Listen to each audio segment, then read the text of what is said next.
The Football Pod with Paddy and Andy. You basically lost 2 All-Ireland down in one season. It's only 9 months since we lost the last one. Only Mayo could lose 2 All-Ireland in one Yeah, that's going to be cool, isn't it? Download the OTB Sports app and subscribe to the GAA podcast feed now. The OTB Podcast Network with GetSetGo. Are you ready for quick start car insurance? Get a quote today at getsetgo.ie. GAA on Off the Ball. Right, very excited about this. When Jack O'Connor went on Paul Rice's podcast and declared that the Kerry job is a great job, who doesn't want to coach Man United? It set in train a chain of events that has the Gaelic football world transfixed with gossip from Kerry. Since then, the Kerry County Board have issued a terse statement which notably failed to thank the outgoing management team for their 3 years in charge and said that we've appointed a subcommittee and this subcommittee is going to decide who the next Kerry manager is going to be. The various tickets emerging are a veritable who's who of Kerry football, and so the rumour and intrigue has ratcheted up as Kerry's version of Game of Thrones plays out in backrooms. Scratch that, it's not Game of Thrones. It's a John B play with some Shakespearean overtones. So in one corner, the outgoing king, let's call him King Lear, Peter Keane, who's given so much to mould the young team. Is he going to be given the opportunity to see what is beyond? We're not sure. In another, it's the returning son, a prodigal son looking for his third spin around in Jack O'Connor. Is he the Macbeth figure in this? He might be. And then you've got Seamus Moynihan, who might be Hamlet. Or not. I don't know.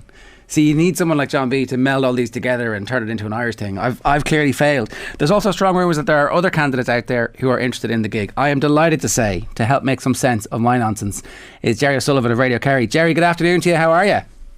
Afternoon, Gerard. Good to talk to you. So, this is really interesting, right? Before we get into the candidates and before you give me some actual sense about what's happening and who might be good or bad in the job, what we have found out this week making calls is that there's a war within the war going on here, because a bunch of jobs are coming up on various committees, up to and including the county board chairman, up to and including Munster Council gigs, and this is going to have somehow an influence on the selection process and who wins, who's seen to be favouring who's not seen to be favouring somebody. So all of a sudden it's like you lift up the rock and it's like, oh my God, this is very complicated. Yeah, well, look, it depends on what you think about what level of Game of Thrones we're actually at in Kerry as to what you believe amid the speculation. It just so happens, Tim Murphy, chairman of the county board, his term is up in December. There's a convention, normally takes place in December, and there will be a new county board chairman, a number of other roles as well under consideration. So that process will happen as well, or is happening. And it could be 2 and 2, adding 2 and 2 together and getting 10. But you would have to think that this committee of 5, which was announced in that kind of strange enough statement from the county board earlier on this week, that they will have to take into consideration perhaps maybe, or have some input from whoever the new chairperson of the county board will be, because whoever it is for the 5-year term will have to live with the selection of the committee as the next manager or management team. So that kind of plays into it. At the moment, one of the committee of 5, Eamon Whelan of St. Sellen's Club, he's the vice chair, and he would be many people's pick, I suppose, to take over as chairman. But that's not to say he definitely will. There's some discussion, and we're into speculation here again, that former chairman Pat O'Sullivan, who was chairman before when Jack O'Connor won All Ireland's with Kerry, is, and also when Eamon Fitzmaurice won the All Ireland in 2014, that he's launching a bid to try and get back into the chairman's seat. So there's kind of all of that going on as well. And then if you look at Eamon Whelan himself, people are drawing lines from the fact that he's about to be the chairman of the county board, or possibly chairman of the county board, and the fact that he was a selector when Jack O'Connor was minor manager a number of years ago at the start of Kerry's 5 in a row run of minor All-Ireland titles. So people are saying, oh, it's all been arranged and this is part of it. He'll be chairman. He'll want Jack in the job. But none of that is guaranteed because he's not the only voice at the table and not the only member of that committee that will have their say. And we don't even know if he does favour a return of Jack O'Connor or not. One thing we do know, and this is from local reporting this week, is that and I know a lot's being read into the fact that the statement didn't thank Peter Keane for very strong. I think the reason they didn't thank him is because he's still very much part of the process. Okay, that's interesting. He wants to be. He wants to be in. It's understood, and I'll say it again. It's understood. He was aware that the statement was coming out. He was kept appraised of the fact that this statement was coming out, and that then would suggest that this will be a process of selection, and that they'll be choosing from among a number of people as to who will be the next man on the job. Okay, look, I'm not going to lie. We wanted to talk to you, but we also wanted to talk to some of the former Kerry players to see what they thought of this. But almost to a man, they were like, "Ooh, I'm just going to let this one play out here and see exactly what happens." For a county that notoriously is happy to talk, that you could say has talk in its DNA, as you know every day from your radio show, they've gone stum, which is very strange for me. I think the reason for that is it's such a big call. It's a huge call, and it could, at this point, go either way. I mean, it could go any one of three ways, I suppose, if you look at the candidates. If you want to talk about the candidates for it, you've got Peter Keane, who's reportedly, again, we've heard nothing, reportedly interested in the job. If that statement about him being aware the statement was coming out or kept appraised of it is true, then he obviously definitely wants another crack at it, perhaps maybe for 2 more years. And then you have the situation of Jack O'Connor and everything that's played out there with his, let's call it an intervention on the Irish Examiner podcast when he talked about the Man United of football, who wouldn't want to do the job. Then his dramatic departure days later of Kildare, and the tone of the statement from Kildare saying he was well down the road and he's planning, but now has said, I no longer can commit to the job. And then you have the other side of it is Seamus Moynihan, former Kerry great, himself involved in club management here. He was involved in the backroom team of the under-21s a few years ago with Darragh O'Shea at the time, and Donny Buckley's name comes into it then. He's an interesting figure in the middle of all of this because he is a highly regarded coach. He was coaching Mayo, credited with their progress over the last number of years, progression to multiple All-Ireland finals. Some talk that he wanted to return to Kerry. No, he's returned several times. He was involved under Jack O'Connor, parted ways with him, somewhat, if the truth be told, acrimoniously, in terms of it wasn't agreed that it was going to happen. And then he also was involved, and if you take yourself back to when Peter Keane was first appointed in 2018, he was involved in his backroom team, but then again he left after a while, and that was controversial because the suggestion at the time was that Donny Buckley was a pick of the county boards, not Peter Keane's in terms of his backroom team. He'd been foisted on Keane yes, that was essentially what we were told. Now it turns out he's a bit of a genius, so like yeah, and the question is, well, it's a question now of, is there 2 or 3 possibilities here? You've got Peter Keane and his management team, you've got Tommy Griffin there as well, Maurice Fitzgerald and others, you have got Jack O'Connor, and then you've got Seamus Moynihan, and the suggestion would be Seamus Moynihan and Donny Buckley, right, as a package, and Donny Buckley would be the coach on the field, Seamus Moynihan the manager. Now there's also another possibility, and this again is the realms of speculation, that the management team that could be picked, or perhaps is one of the ones being considered, is Jack O'Connor, Seamus Moynihan and Donny Buckley. So that's another thing to consider. So a dream team, super amalgamation, super group. Yes. Yeah, that's it. Look, it's a possibility. Now, there are some other names. There was mentioned him, Fitzmaurice. I think too early to suggest he would come back. He's got a young family. He's a job as a principal of a school. Not in his place.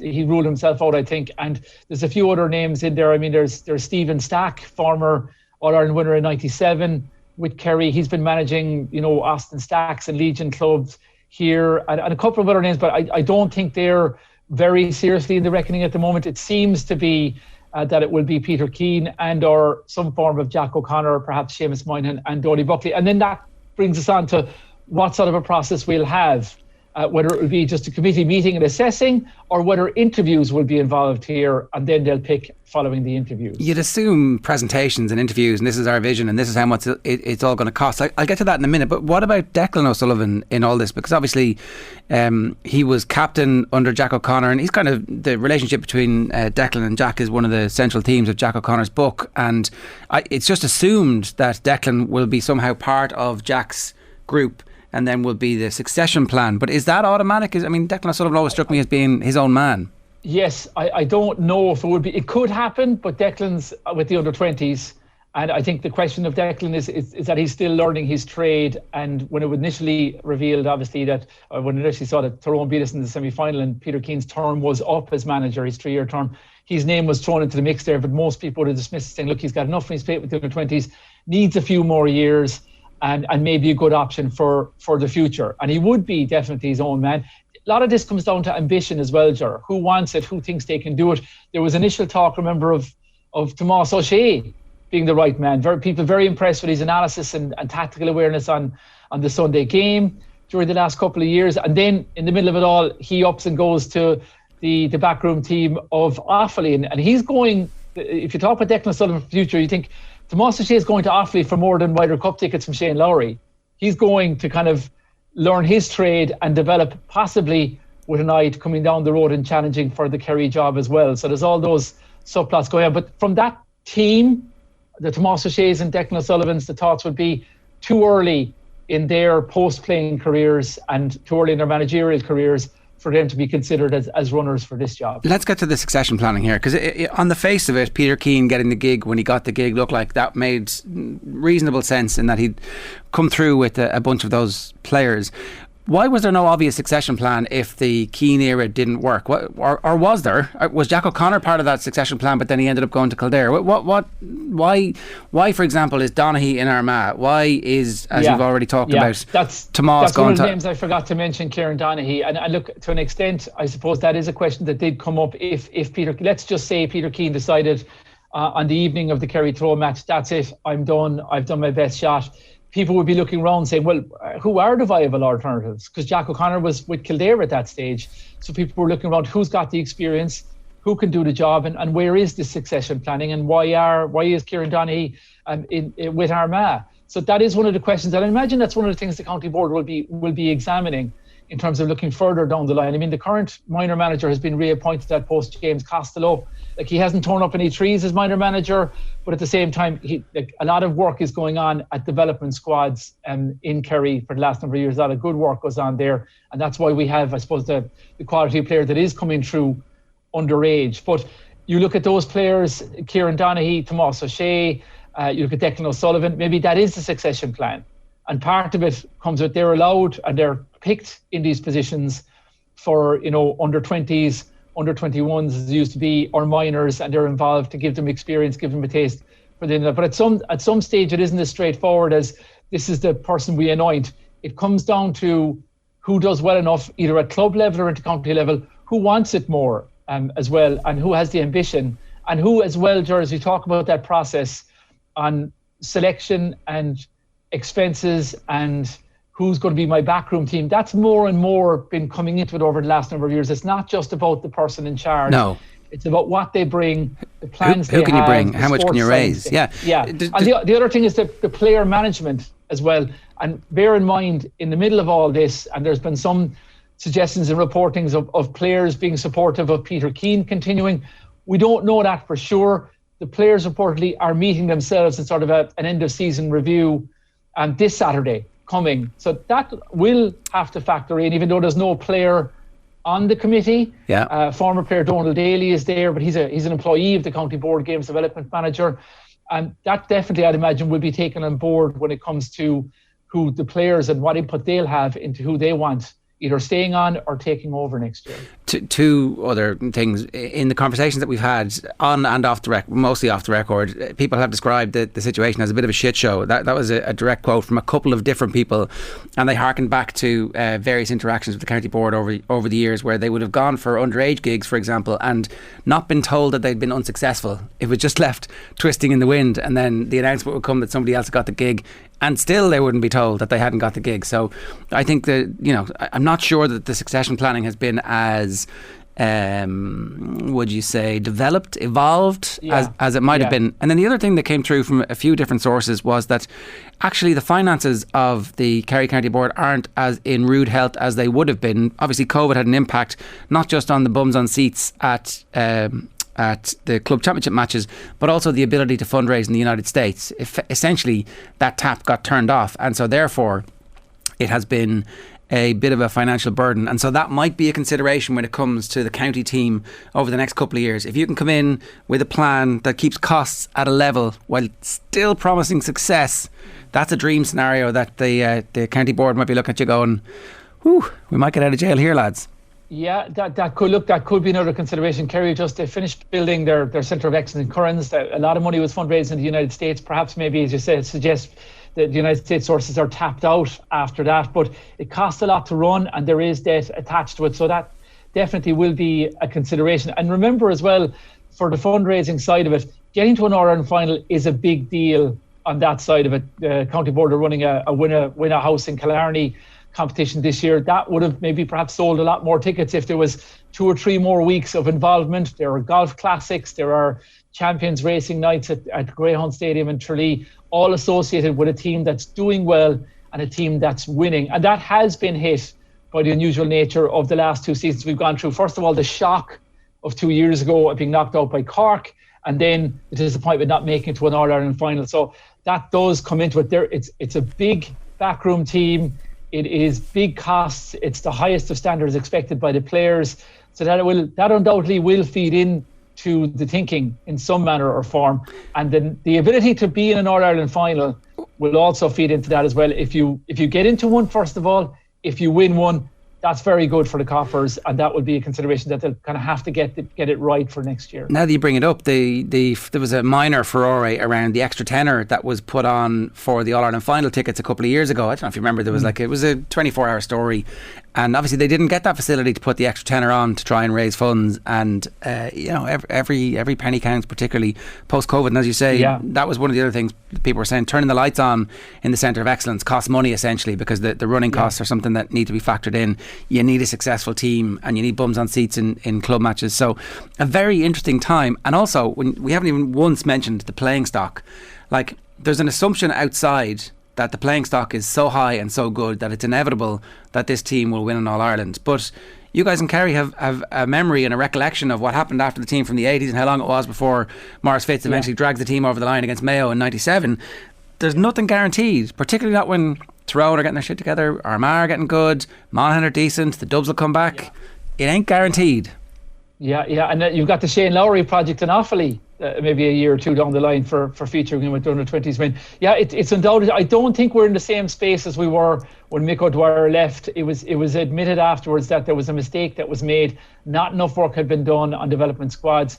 A long number of years ago now, Mickey Ned O'Sullivan, former Kerry manager himself, of course, and Limerick manager, he got involved, and the county board as well were very aware of it. They've been working very hard at underage level, at development squad level, from 15s up, and that has borne fruit and is continuing to bear fruit as well. There are some good quality players that are still coming through from that system. So we're not at the cliff edge that there was in 86, shall we say. So that's why everybody wants the gig then. You get to work with Clifford and Sean O'Shea in their peak years, and there is a pipeline of talent coming through. I will say one thing. Look, you can say there's this talent, but there's talented players in every county. It's how they're gelled together. And one other side of this, speaking of the players meeting on Saturday, and it may factor into how they feel about who takes them over. I think the players are intelligent enough, football wise and everything else, and aware enough to know that, what happened. You can there's plenty of postmortems down here about what wasn't done on the sideline, but the players themselves will be aware of, decision making on the field wasn't great on that day either, and that'll be a factor. And unless you have leaders that come forward, and we may as well be losing a couple of leaders between now and the start of next season, depending on whether David Moran or Tommy Walsh or other players say, look, I've had enough and it's time to step off. That's another factor into it. The on-field management, game management, will be very, very important. You can have all the talented players that you want. You can get them as physically fit as possible. But if they aren't there to take the game by the scruff of the neck when it's going against them and do something and maybe make slightly better decisions, then that's factor as well into whether you win an All-Ireland or not. Yeah, I couldn't tell if Tyrone winning was good or bad for Peter Keane's candidacy, given how close they were to winning that game. If the ball if there isn't a square ball for the goal that gets scored, it doesn't get you know, if the shot gets taken after Morgan gets rounded, that's a goal, game over essentially. Yeah. And Kerry are in an All-Ireland final, and look, we saw Mayo didn't perform, you know. So and his supporters would be saying, like, they would be saying that, hold on a second here, you know, we lost by a point to the eventual All-Ireland champions after extra time. We hugely unlucky things happened in the game, a little bit better decision making on field, and we could have been out the gap into an All-Ireland final against Mayo and possibly have the All-Ireland one now. So people would be saying in favour of him, saying, look, that's the situation. But as against that, there are some who would say, look, last year as well as this year, the picking of the team against Cork, the fact that they didn't do it, they got shocked and knocked out by a team that were eventually beaten by Tipperary. His stock started to fall a little bit, and questions being asked by in-game management or about his in-game management, that was added to as well by what happened against Tyrone. So there's that to it as well in terms of it. There are some who are saying, look, hold on a second, why change now? These players know him. They're not that far away. They came close in 2019, aberration in 2020, and they were close again this year, losing after extra time. Yeah, so his supporters are saying that. There's a guy called John Hoare on YouTube. It's just said exactly that. Keane's been unlucky, lost after the replay to the Dubs, free goal against Cork and an extra time against Tyrone. So that's one camp, and the other camp is obviously, well, he's had this incredible talented group for 3 years. That's it, time to move on. So I talked about the runners and riders. Do you think it's actually two camps now, that Moynihan camp is being slowly subsumed into the Jack O'Connor camp, and that they will go as some kind of dream, almost a Tyrone-esque joint manager style thing? Is that a possibility? Yeah, or? I think it probably is, and the reason why it would be a risk for the county board to go with Seamus Moynihan and Donny Buckley on their own is because if it doesn't work, what will be said? And like, Jack O'Connor has a proven track record. Every time he's come back, he took over and came back, won All-Irelands straight away. He also has an innate ability to spot good players coming through, and he's a good player manager. He's a good man manager, and he would have the track record and the confidence to think, yes, I can do something with this team. I know the extra 2% or 5% that they need. I feel I can get it out of them.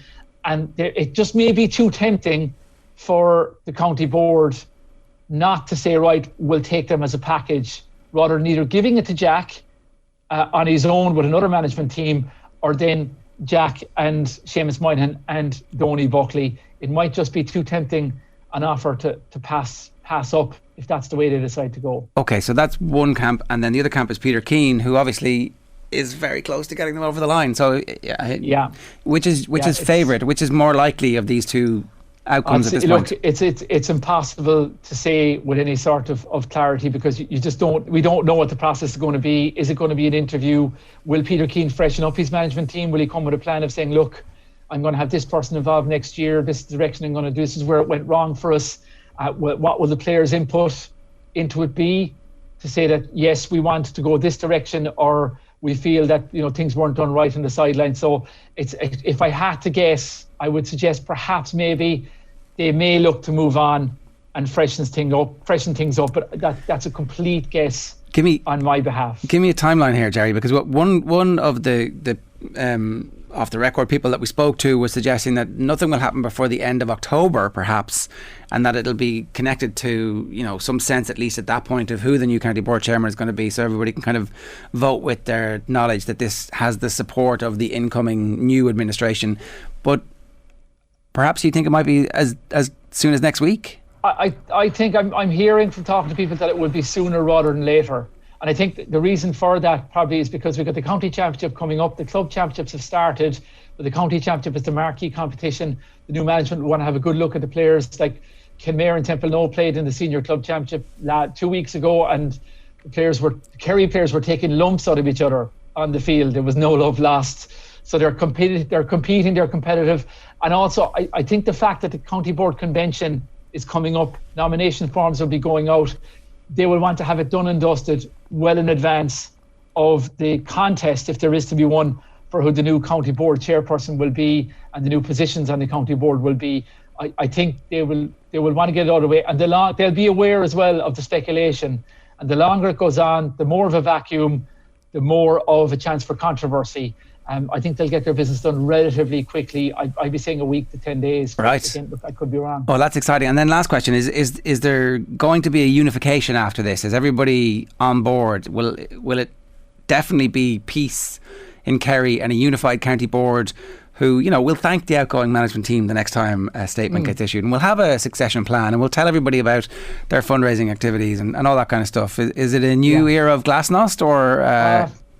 I don't know. I did think the statement, it reminded me of an old statement from the old Politburo of the USSR. We will not be commenting until the process is finished. But I don't know if we're going to get that openness and transparency you're talking about, but I think there will be a united front. A lot of that will depend on whether Sam Maguire is safely resting within the county bounds next July, August. And that will be the ultimate tale of the tape. And as always in Kerry, look, there's a lot of good judges of football down here, but things get pretty vicious when things go wrong. The demands are crazy. It's already been talked about 2014, 2021. It's already been talked about as another famine. That'll tell you the atmosphere that surrounds Kerry management appointments and the demands for excellence and success at senior football level here. So that's the atmosphere. And the new manager will have to operate in that level. So, you know, they will, once it's picked, they'll get all the support in the world, that's for sure. But if the All-Ireland isn't delivered, then there will be trouble, and there'll be questioning of the process that's going on now if it isn't successful. One person I didn't mention, and his name was in the offing, I don't think he's in the mix now, is Pat O'Shea. And I remember after he won the All-Ireland in 2007, speaking to him in my news talk days, he paid the point that people were saying, look, the management job is vicious. It's kill or be killed. Managers being sacked all over the place. Do we need to lay off manager? He said, look, this is the name of the game. The press attention is the name of the game. If you can't stand the heat in the kitchen, then you need to get out. This is what you understand when you take over as a manager and as a manager of Kerry. Whoever the new person is, I think they'll be aware and fully aware of the pressure that comes with the job. And that's all part and parcel of it. As vicious as it is, as unfair as it is, as crazy the expectations are, that's all part of being manager of Kerry. It is Man United. Jerry, great stuff. Thanks a million for joining us. Cheers. No problem, Ger. GAA on Off the Ball.